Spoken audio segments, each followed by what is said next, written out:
All right, up Periscope, and let's see if we can get myself to turn this thing around, and it's not turning around. Try this again, swipe down. Come on, guys, make this easy for me. I got a big old thumb on the front of it. There we go, I'm here. Oh man, I hate plastic things that are smarter than me. And that's most things, honestly, anymore. Hey, listen, Hello, JSI Plumbing. I am rebroadcasting a same post that I did yesterday. And the reason for that is because I did not have this video on capture. It did not go to my camera roll on my phone.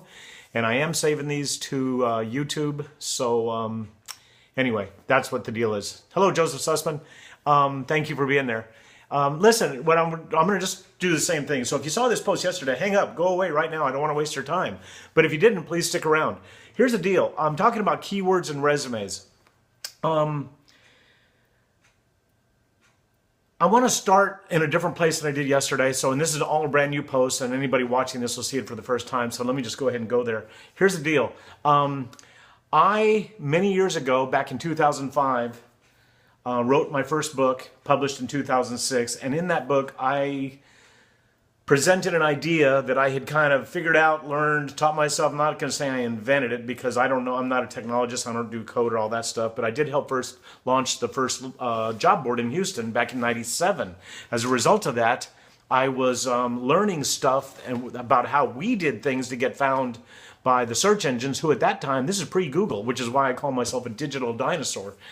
Pre-Google, there was AOL, Lycos, AltaVista, and a couple other browsers out there. Google changed the whole dynamic by using an algorithm that said the more traffic you had, the higher that site should be ranked, which makes a ton of sense. And obviously it worked for Google, I guess. You can figure that out.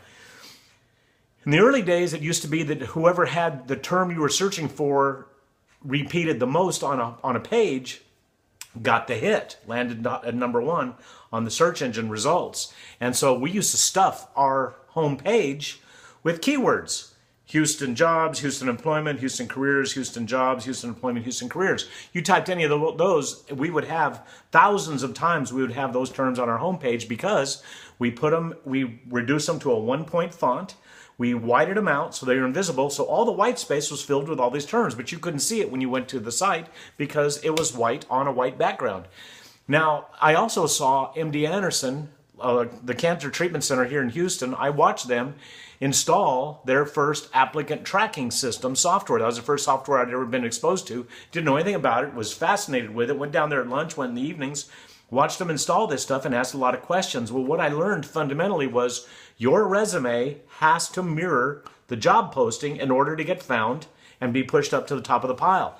That's easy enough. So how do you do that? Well, what everybody has done over the years, which is pretty darn dumb because you don't have enough time to do this, they rewrite a new resume for every job posting so they can insert those keywords in sentences that make sense. That's really hard to do.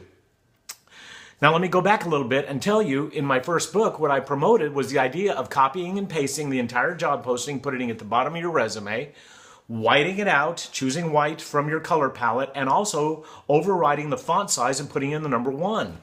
What that would do would reduce that entire 1,600 word posting and bring it down to little bitty lines the size of an underscore, so you could put 1,600 words in the course of 3 or 4 little bitty lines, which would be at the bottom of your resume and invisible to the person who printed it out, i.e. the recruiter.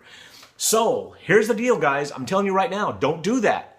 Don't do that. Don't do the whiteout technique. Like I said, I kind of made that available to the public in my first book. I'm really proud of having done that. However, the way it works now, if you go in, I had to put my glasses on because somebody just came up and I can't read.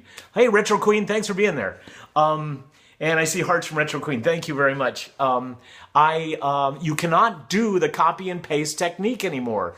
It only worked for about 2 years. Seriously, from about 2006 to about 2007, 2005, 2007. Because if you now submit your resume with keywords whited out, highlighted, and invisible, you don't realize that your resume is being received on the other end by software, not by a real human person, by software where they're changing your font, your ink, your color.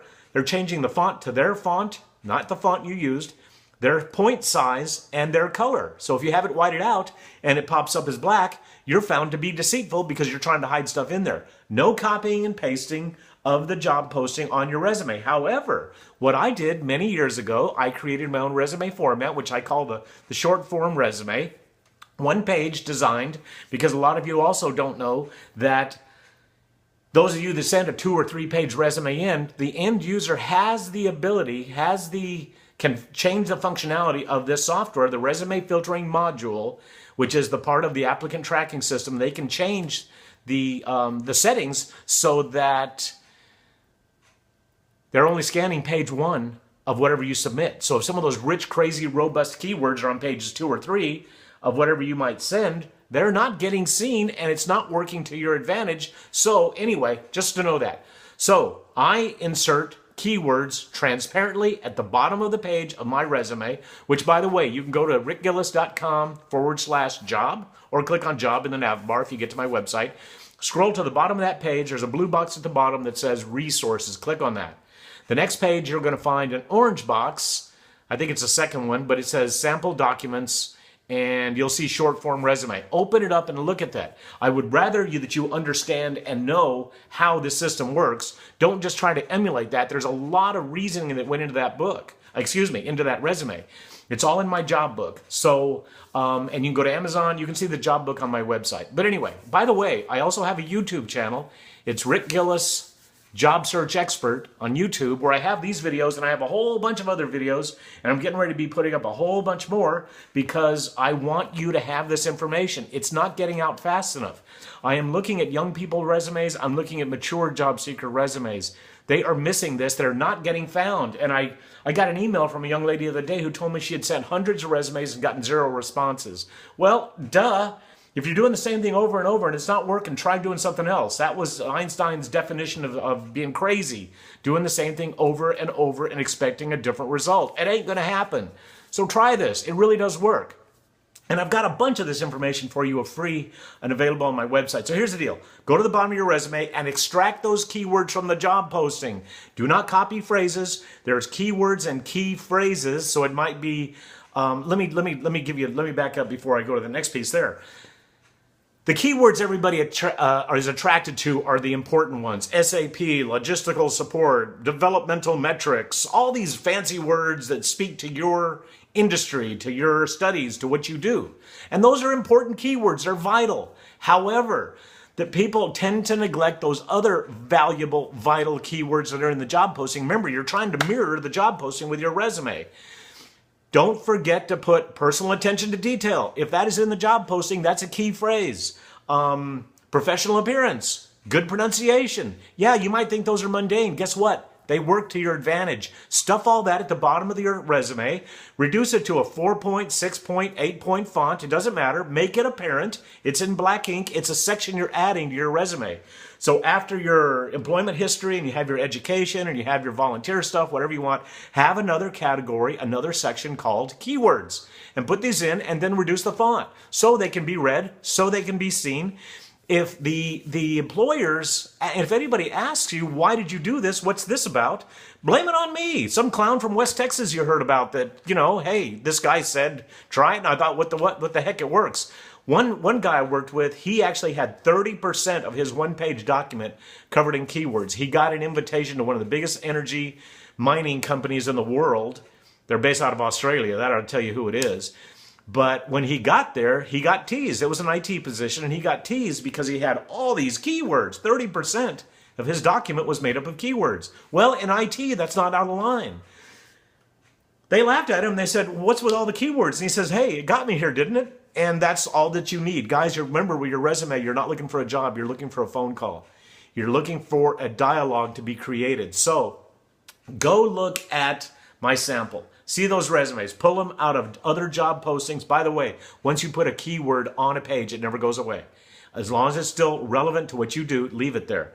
Do not put any keywords you cannot address. If you're not an SAP logistical support expert, don't say you are, okay? Anyway, The lingo of your industry is a great place to find keywords as well. That terminology you would use with somebody, a coworker, over a cup of coffee, those would be terms that an engineer, an IT professional, healthcare, finance, you would understand that somebody knows what they're talking about when you're talking with them because you use the same terminology. If I sat down with you as an IT professional, I can guarantee within about 3.5 to 4 seconds, you would know I'm a phony. I don't know IT. The only IT I know is when my computer goes down and I have to call somebody. That's all the IT I know. And I know Word documents. Pretty cool, huh? Hey, listen, guys, it's rickgillis.com. I'm on LinkedIn. I'm writing this series for LinkedIn, and I am really, really hoping that you'll share this information. I want people to know it. You need to know it. rickgillis.com, the book is Job. You can go to the website, and it'll direct you to Amazon and all that stuff. And I have my Promote book, which is about personal promotion on the job. I'll see you at Periscope out. Here goes my big fat finger turning this thing off. I'll see you guys later. Good luck to you. I wish you the best. Bye. Man, come on. Somebody just dropped in a LinkedIn message. Turn it off. There we go. Stop broadcast. There's my big fat finger.